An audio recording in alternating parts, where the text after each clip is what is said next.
Hey everyone, and welcome to another deep dive. Today we're going to be talking about something that I think is pretty interesting, actually. Yeah, you sent this over to me, and I got to say I was intrigued. Yeah, so we're going to be looking at this devotional called Authority to Trample, Walking in Victory. Yeah. And it's all based on a verse from Luke chapter 10, verse 19. Mm-hmm. And the thing that really stood out to me was this whole idea of, tramping on snakes and scorpions. Like, whoa, what's that all about? Right out of the gate, yeah, it's not exactly your typical feel-good Sunday school material, is it? Definitely not. So I think what we need to do is first, unpack that verse a little bit. What's the context there? Okay, so if we rewind back to the story in Luke, Jesus has just sent out his disciples on this mission, right? Right.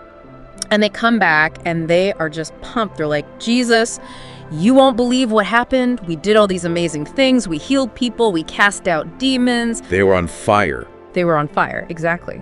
And that's when Jesus says, I saw Satan fall like lightning from heaven. I have given you authority to trample on snakes and scorpions and to overcome all the power of the enemy. Nothing will harm you. Wow. Okay. So there's a lot packed into those few lines. There is.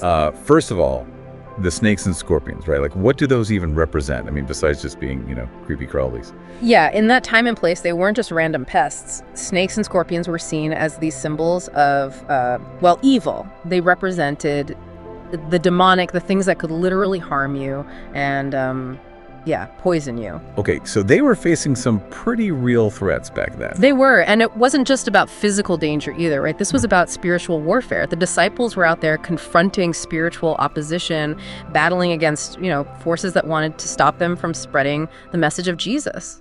So this authority that Jesus is talking about, it's not just about stomping on literal snakes. Yeah. No, it's about having the power to overcome any obstacle, anything that tries to keep you from living in victory, from walking in the fullness of what God has for you.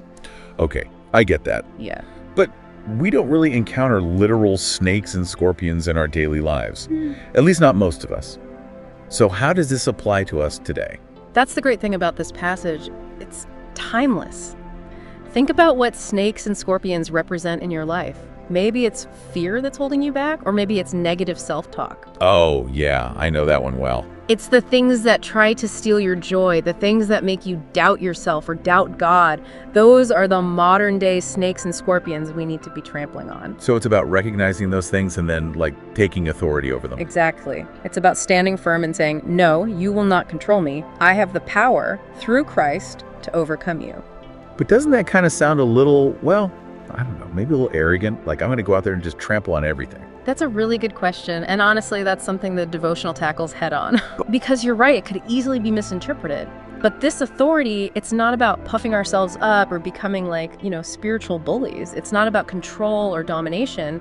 It's about walking in the victory that Christ has already won for us. It's about recognizing who we are in Him and using that authority responsibly. So it's about humility too, right? Not letting this power go to our heads. Absolutely. It's about using this authority to serve others, to lift them up, and to bring God's kingdom here on earth. Remember, Jesus, He washed the disciples' feet. He used His authority to serve, not to lord it over others. Right. This has been such an insightful conversation. And I think it raises some really important questions for all of us. Like, if our names are already written in heaven, if we already have this authority through Christ, what does that really mean for how we live our lives? How do we approach challenges? How do we interact with others? Right. What does it look like to truly walk in victory, not just over external circumstances, but also over those internal battles that we all face? Those are questions I think we all need to keep wrestling with. Absolutely. And I think the prayer at the end of the devotional is a great place to start. It's a beautiful reminder of who we are in Christ and the power that's available to us. Yes. I encourage everyone to check out that prayer and really spend some time reflecting on these ideas. Because this message, it's not just about theory, it's about real, practical transformation. It's about experiencing the fullness of joy and freedom that God has for each one of us. Thanks for joining us on this deep dive, everyone. We hope it's challenged you, encouraged you, and maybe even sparked some new insights into what it means to walk in the authority and joy that are ours in Christ. Until next time. See you then.